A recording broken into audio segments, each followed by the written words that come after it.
6 Minute English. From bbclearningenglish.com. Hello, this is 6 Minute English from BBC Learning English. I'm Neil. And I'm Beth. In this programme, we're discussing the positives and negatives of social media in the lives of young people. And this is a really trending topic at the moment because of what's happening in Australia, where a new law to limit under 16-year-olds' access to social media is being debated. Neil, tell me one good thing and one bad thing about having social media in your life. Well, one good thing is it means I can see what friends are doing who live far away. And one bad thing is it's really addictive and a massive waste of time. Well, it's interesting to hear a man's perspective, Neil, because when it comes to issues like cyberbullying, it is often young women who are most affected. So soon we'll be hearing from women in different countries about their online experiences. And remember, you can find all the vocabulary and a worksheet on our website, bbclearningenglish.com. But first, I have a question for you, Beth. In 2024, which was the most regularly used social media platform in the world? Was it A, Facebook, B, Instagram, or C, TikTok? Oh, I'm going to say TikTok. Well, we'll find out the answer at the end of the programme. Now, let's start with the positive side of social media. As a politics student at Oklahoma University, 21-year-old Haley Hurst campaigned in the 2024 US presidential election. Here she explains one benefit of social media to BBC World Service programme Pick of the World. I do think social media has played a huge role in educating young voters on different policies and different people who are running. I know Trump has recently said that he has a soft spot in his heart for TikTok. With the growth of social media, it has sparked a lot more debates. I think my generation too has seen so many climactic things happen. Haley thinks one good thing about social media is that it sparks debates and conversations. It causes debates to start. She comments that Donald Trump is a fan of social media by saying he has a soft spot for TikTok. If you have a soft spot for something or someone, you feel affectionate and fond of it. You like it a lot. But, of course, that's not the whole story. Increasingly, young women are reporting the negative impact social media is making on their lives and the pressure they feel to appear perfect online, especially from men. Manvi Sharma, aged 28, is a businesswoman and model with a large Instagram following who lives in Delhi, India. And Kemi Adeyemi is a 26-year-old travel blogger from Lagos in Nigeria.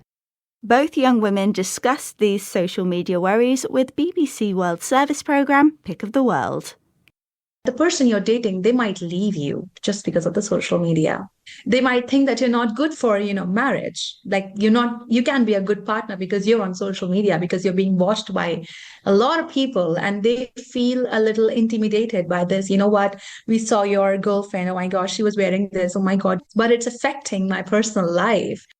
Some men or some people, they want you to shrink yourself so that they can be the bigger person. They get to listen to what their friends say about you, what their family says about you, and they're not able to stand up for you to say, oh, I know this person.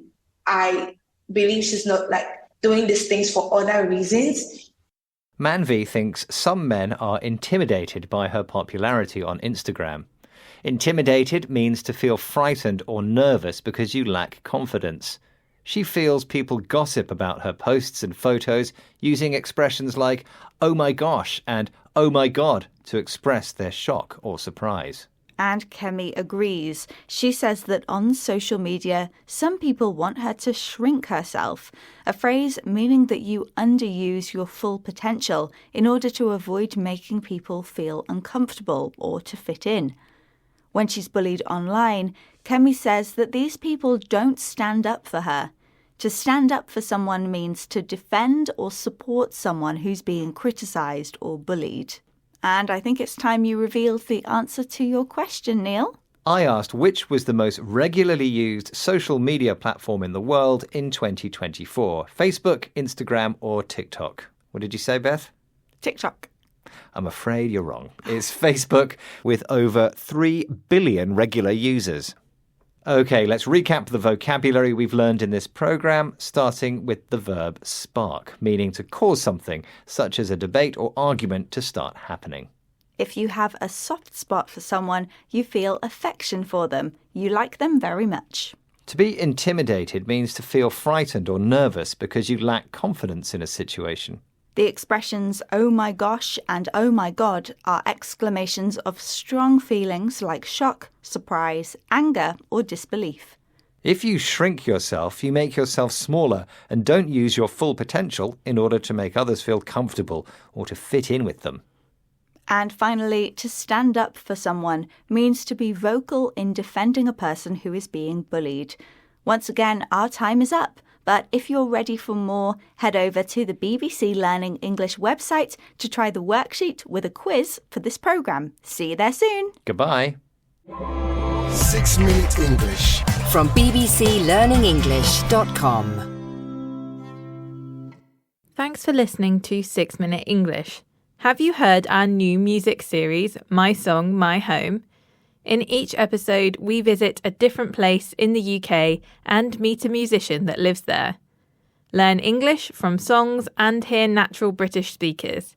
Find the series on our website, bbclearningenglish.com, or follow the Learning English Conversations podcast in your podcast app.